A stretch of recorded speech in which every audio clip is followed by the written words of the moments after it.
Hello again. This is Paul Engel with Conversations on the Culture. This is part two of a discussion we're having with Jay Hall. If you missed part one, please go back. We have been discussing the age of the Earth, why it's important, and some of the science behind it. In this part, we're going to get into some more details. We're going to hit some of the what I call the geeky stuff. Being a geek myself, I kind of enjoy the geeky stuff. So let's get right into this. If you're watching live, you have questions, please post them in the comments. We'll see if we can get to those. If not, we'll make sure that Jay sees those questions and we can answer them after the fact. Jay, let's start out with this. Most of us have probably heard it referred to as carbon dating. I believe the proper term is radiometric dating. Is that reliable?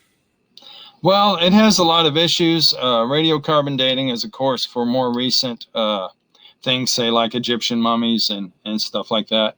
And the atmosphere has carbon-14 in it and carbon-12, and the ratio gets into our bodies, and then when we die, it's fixed, or a cow dies, or a dog dies, whatever it might be, and or a tree, things like that. So it decays, and the half-life is, I think, 1,500 something years. So it gets smaller and smaller and smaller. So there's a limit to it. Roughly maybe 50,000 years old might be the limit for dating through radiocarbon. So we have to use other methods for things that are older. But in terms of the principle, is the radioactive decay rate the same? And has it changed over time? And what has happened in the atmosphere, maybe more cosmic radiation or solar flares or solar storms affecting it, different things like that. So the dating ought to be pretty accurate if we could test it, because a lot of things we know from history. Say we take a chair from Mount Vernon and George Washington's house, and we have it radiocarbon dated. Well, he lived there from 17 something to whenever, and it ought to be pretty accurate. Well, a lot of it is, but in certain dates, they go off and off and off. So obviously some of our assumptions are off, and basically past 400 BC, it gets pretty off. So even the one that we can test, in other words, there's other radiometric dating methods. So in principle, let's look at this one because we can test it with historical objects. So even for the quote-unquote good one that's so easy to test, past 400 BC, it starts to get really strange. Well, one of the assumptions, because the carbon-14 increases in the atmosphere, well, how old is the atmosphere? Well, if you take the theory that's behind it, basically there's inputs and outputs, and they kind of should balance themselves out, roughly, say, after 30,000 years. Well, there's evidence that stable point has not been reached, which would naturally imply that the atmosphere is less than 30,000 years. And that's an argument that's fairly straightforward and fairly easy to understand, which would also explain why some of the dates going further back don't seem to be quite as accurate, and we can't seem to put a pin on it. But say your great-great-grandfather's house, and it had some wood in it, and we could have it dated, it will probably be fairly close. And so that's the good one. But the other dating methods, say like uranium decays into lead, potassium decays into argon, rubidium decays into strontium. Some of these other methods, those are the ones that are used to try to get these ages of millions of years. So to make an analogy of this, I'm sure we've all done this. We've tried to pace off distance, roughly how long your stride is. So you count the strides, and we forget that those errors add up. Every step you take, the farther, in the example of here, any errors in the radiocarbon dating process or assumptions is going to magnify the farther back you go. And at a certain point, it becomes effectively useless. That's right. That's very good. And even our own personal sense of time, I teach, so I get a group of students and say, everybody don't look at any clock or whatever, and try to come up with how long 3 minutes is, something like that. And you're going to be all over the map. So that's the sort of thing that it is a good analogy. And so another aspect where we can actually test it is through historical volcanoes, and mostly that's been used with potassium argon. And so a number of historical volcanoes, say one in Hawaii was, we know this particular volcano erupted and spewed out this lava and then it hardened into rock in maybe 1805, something like that. Well, they have it dated using the potassium argon method, and they may get millions of years, and they may get several dates, each differing by a good amount. So obviously, the methods are wrong. And with potassium argon, argon's a gas, so they say, depending on which way the date was off, oh, there was extra argon gas or some of it leaked out. So pretty much whatever the target is, they have an excuse to match that target. Yeah, and if that's one thing that absolutely infuriates me, especially when people try to pit science against faith, saying, well, if you believe in the Bible, you obviously don't believe in science. No, we believe in science. We believe in the scientific method. The scientific method exists because people of faith said God is a God of order. He made a universe of order. We can study that order to understand God. But when you take an outcome that you desire and you modify the test, and for those, if there's anyone who doesn't know, the scientific method is very simple. You have a hypothesis, you test the hypothesis, you observe the test, then you modify the hypothesis. And it becomes a circular process of you're constantly taking your assumptions, testing them, observing them, and then modifying your assumptions. What you see, and this is in a lot of scientific principles, is they have an assumption, they make a test, they observe the test, and when the outcome doesn't match their assumption, they modify they modify the test to get the outcome they want, or they come up with excuses. That's not science, but that's what a lot of us are being taught in school. We see it and we see it everywhere, right? We see it in schools, obviously, but you see it in television shows, in movies, in books, in a lot of places where we're gathering information, and then certain assumptions are added in, going, oh well, it's the Earth is 4 billion years old. Wait a second, what you're making this assumption, and apparently the evidence has some issues, and it's important that we recognize what those issues are if we're going to actually become to a scientific understanding of the creation that God made. Exactly, and I like that about testing in the scientific method. One really interesting example goes back to the radiocarbon method, which again is for more recent things. But if I did find an Egyptian mummy, is it 500 BC? Is it 1300 BC? What would be the date? Well, you can look up these forms and the different testing labs, and you would think, okay, well, we can test it and we can come up with an answer. And you don't need to. You talked about, we have a answer we want to get to. Well, you don't even have to tell us that. We will be able to give you the answer. Well, I make an analogy with how they do. Let's say I have a new cure to lower blood pressure. Well, you take the red pill, I take the red pill, but only one of them has the real medicine. And I don't know, and you don't know, and say the doctor or the nurse that gave us the pill doesn't know. That's called the double blind method. Right. So I'm not influenced by, I happen to get the pill from the doctor was friendly or whatever, and it's mind over matter. No, not at all. The double blind method is the ideal way to test medicine. Do they apply that to radiometric dating? No. So you can look up these forms, and it'll give you the suggestion for the radiocarbon labs. Oh, where was this found? What time period roughly is it a medieval item? What's the relative time period you're expecting? Or even it'll be that explicit. What date range are you expecting for this artifact? And that is definitely the opposite of the double blind method. Exactly. And, going back, you said before that you'll take the same sample, run it through the test multiple times, and get drastically different answers. That to me means it's not a repeatable test. If it's not a repeatable test, it's not a reliable test. If you Um, well, I guess put it this way: there's an old saying, right? Fool me once, shame on you. Fool me twice, shame on me. What happens when we're fooled thousands and thousands of times because we're getting we're being giving information that is not scientific. They call it scientific. It comes from a lab with science in the name, but if it's not a repeatable test, that's not a scientific process.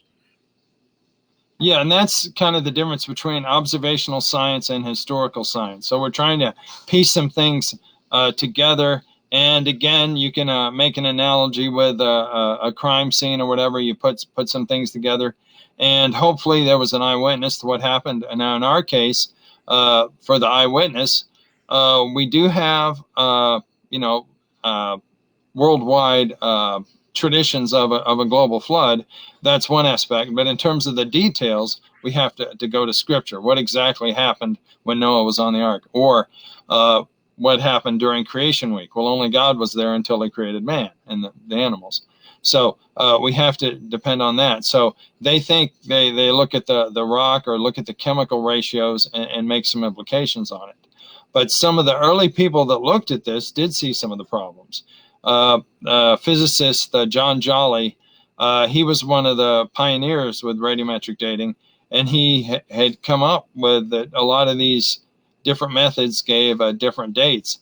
And he postulated in the early 1900s that maybe the radiometric dating rates, the radio decay rates rather, had changed over time to try to explain this discrepancy.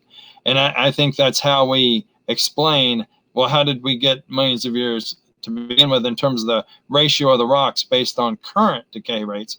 Is I think that's the answer, is that the radio decay was faster in the past. And what's interesting, way back in the early 1900s, a physicist who rejected the method because of the problems said the same thing. And it wasn't until around the 1920s, mid-1920s, that basically like a research commission had basically voted, say, well, we think this radiometric thing is the way to go. Let's go with it, despite the problems. And it often depended on the work of one man, Arthur Holmes, and he wrote most of the report. So science is a social thing. Scientists are influenced by other scientists, and there is a degree of politics, if you want to use that word. So God gave us a mind, and I think we should use it to explore the evidence. And when we see some of these contradictions, even with the uranium lead method, often for the same particular formation, the different dates for different rocks within the same formation will be off by even hundreds of millions of years. So there are some problems, and some of the mainstream scientists are willing to admit to it.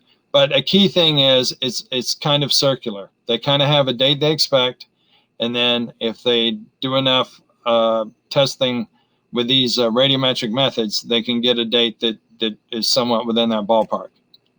They're playing darts, but they're doing it by walking up to the dartboard, placing the dart, and going bullseye.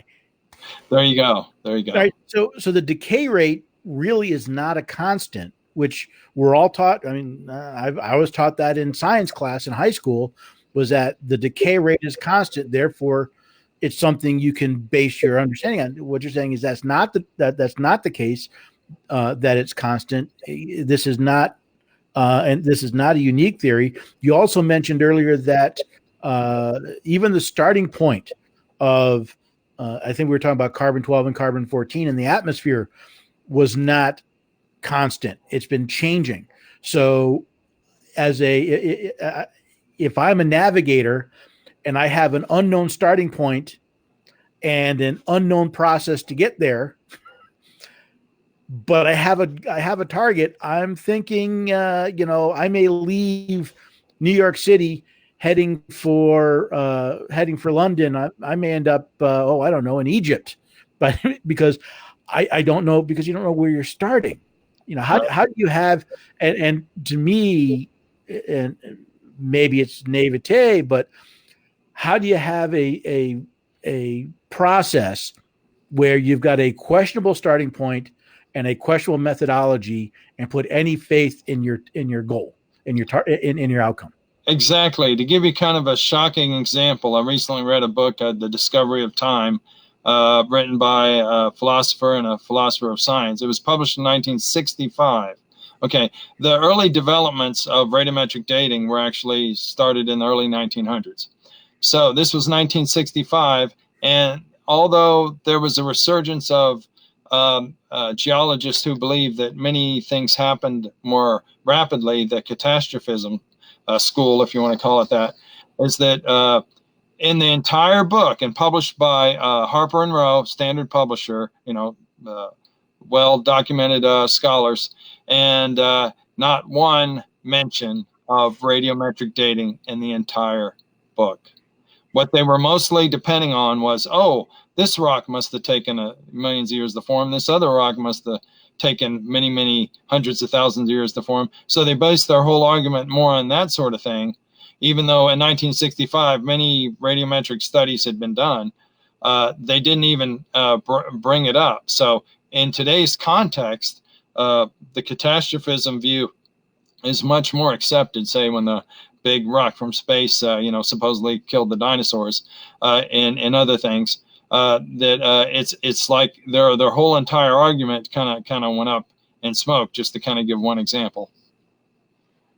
So, putting my own spin on this, he's saying that it's not science versus faith; it's faith versus faith. It's a group of people who have faith that what God said is true and the world is a few thousand years old, and people who have faith that says, no, the world must be older, so these rocks must be older, so whatever comes up with not old enough, we're just going to reject as invalid or a bad test. That's right, and there are a lot of contradictions involved, and some things that have been radiocarbon dated, even related to dinosaurs. Again, the limit is roughly around 50,000 years. Well, you shouldn't be able to have any kind of a date. So things related to dinosaur bones and other things, say like wood in a very, very old deposit. Well, if it's supposed to be like 400 million years, how could this wood be dated by radiocarbon at all? And yet, so there are several examples like that. So we're believing the radiocarbon dating, but only if it doesn't contradict that say the Cambrian goes back to 542 million years ago. So this really comes back to the controversy about the age of the Earth of we're being told that we can put our faith in this radiometric process, dating process, when there's evidence that it is flawed at best and useless at worst. But yet it's still the basis of a lot of people's belief in an old Earth, the age of Earth being billions of years old. Right. And so, yeah, the constancy of the radio decay rate, that's a key part of it. Some recent studies have shown that the sun, say when there's these big solar storms and it spews out, plasma and other things and different kinds of radiation, and it messes maybe with the atoms themselves somehow. Some have proposed that maybe neutrinos do it, but they have been able to notice the effect on the decay rate due to some solar effects, and that has been admitted. And then other particular radioactive elements just seem to act really, really crazy. Again, not knowing exactly why, but that their decay rate varies quite a bit. So it's not some absolute that every single radioactive element has an absolute constant. And if you hold that view, then like I say, if we apply the radiocarbon to some of these other deposits, then it leads to contradiction. So really the most straightforward explanation is for some of these other elements, say like uranium, is that the decay rate was faster in the past. And one thing I wanted to point out about the circular part of it is the beginning of the Cambrian, where you see where the animals that are more complicated, that's kind of where they start, like trilobites. The ones before the Cambrian are a lot simpler. And so there's a burst of light, the Cambrian explosion, as they call it, right at the beginning of the Cambrian, different kinds of animals. And they dated that to around 600 million years at the beginning of it. So that actually happened in the late 1800s when they said, well, all of these rocks took a long time to form, so maybe it was around 600 million years at the beginning of the Cambrian. And again, given that they accepted Darwin's evolution. Well, I said that Arthur Holmes was a key person in defending the radiometric dating. One of his early published dates for the beginning of the Cambrian in 1960 was 600 million years. And that date is in tons and tons of older works, older geology books, or older books for kids when they're talking about dinosaurs. So today we accept 542 if you look up, say, the U.S. Geological Survey. So it changed a little bit. But the point is, even before radiometric dating, the 600 million years was fixed. So we basically have one person's point of view, one person's opinion, which, pun intended, is now the gospel when it comes to old Earth geology. And anything that doesn't fit that is considered heresy and not allowed in polite society of geologists. And it's not allowed in the schools, and it's not allowed in the universities. And that's got to twist a lot of the research that people are doing. It's if in studies I've worked with constants, and when you're using them in formula, well, if that constant isn't constant, if that constant is Jello stuck to a wall, doesn't that twist and morph and all sorts of other science, everything from whether you're talking about climate change gets morphed by that, things like erosion gets morphed by that. There are even things like energy sciences based on, how old this was and when the oil was made and how much is left. All of this kind of goes out the window because that basic understanding of the geology we're finding is one person's opinion that is flawed, and no one wants to admit it. It's the emperor that has no clothes. That's right, indeed. So there's lots of things that we can form quickly. We can form natural gas forms in landfills. You can take different plant material and turn it into oil, things like that. And coal can be formed fairly quickly from wood with a few the proper clays. And you can form opals fairly quickly. Diamonds can be formed with enough pressure. And so, and some of these things are actually coming into the mainstream. For example, there's one gold mine where they can actually see, because of the intense pressure and volcanism, how the veins get formed. And they admit it really doesn't take that long.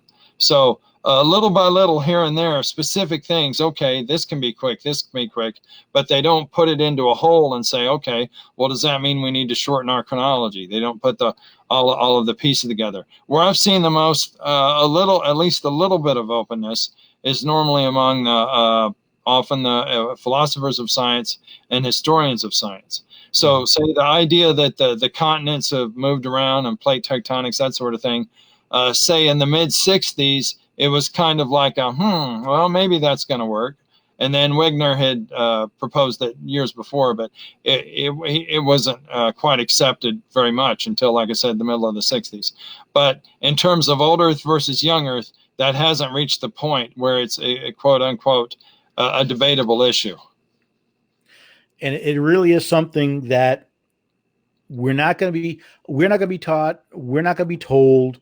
Our children and our grandchildren aren't going to be taught and told the controversies behind this. They're going to be given the geological orthodoxy, and it's really up to parents and grandparents to say, yeah, but here's the stuff they didn't show you. We have to be the guy that's showing you the magician's trick because the magician's never going to show it to you.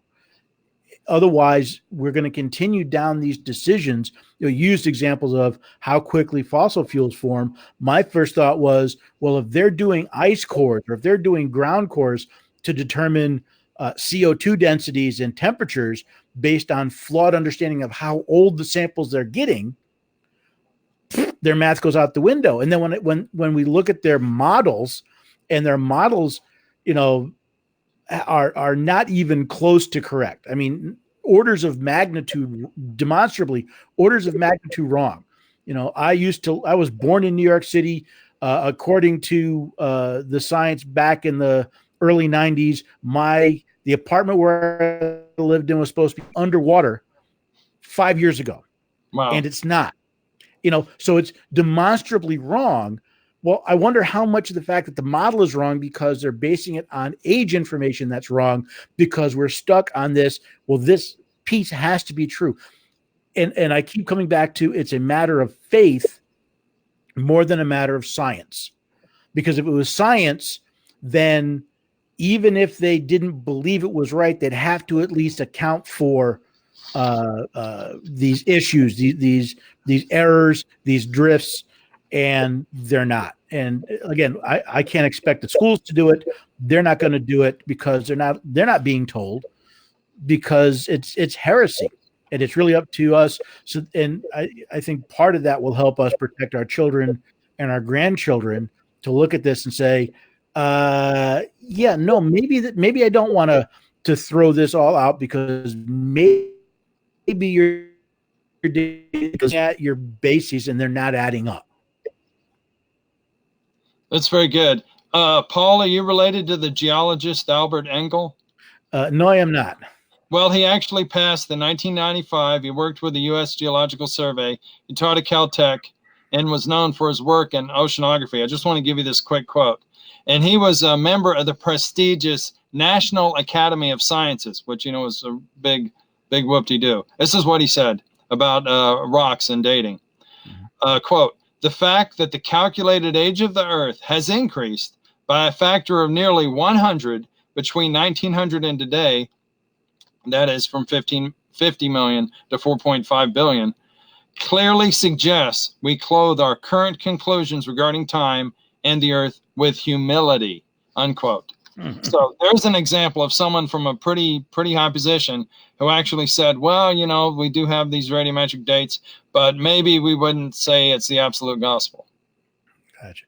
Well, we've got a couple minutes left. Jay, I want to give you some time to tell us where people can find out more about you and the work that you're doing, and follow up with you. Go ahead. Sure. My website is totalyouth.us. And you can shoot me an email at YoungEarthScience@yahoo.com. And if you go to the totalyouth.us, I have connections to the usual social media and YouTube videos and podcasts. And also, just because it's a convenient place, those of you that are interested in math, I have one page with some math materials there. Excellent. Well, do you have any last words before we sign off? Something you want people to know? Well, it's good to hear the other side. If you're convinced of one side, to help you develop your own viewpoints. If you don't have a Bible, get one and read it. They suggest reading the New Testament first. But if you didn't create the universe, well, then you have to admit the possibility there is a God. He obviously can communicate with his creatures. He obviously can communicate clearly and put that in written form. So you can't say it's impossible that the Bible doesn't reveal God's will. Give it a read, and I will challenge you to seek first the kingdom of God. Well, all I could think of, and I don't know the reference off the top of my head, I believe it comes from Proverbs, where it says, an argument makes sense until you hear the other side. Very and good. I think that this is a perfect example of that. So everyone who's joined us, thank you so much for joining us. This has been Paul Engel and Jay Hall with Conversations on the Culture. I'll take a couple of your links and put them with ask questions in the comments, and we'll make sure they get to Jay. Jay, thank you very much for your time. I know it's been a bit exasperating getting all the kinks worked out, but I'm glad we've actually had a chance to get this video recorded. Thank you. All right. Thank you very much. Again, this has been Conversations on the Culture. Everyone have a great day, and we'll see you the next time. Good day.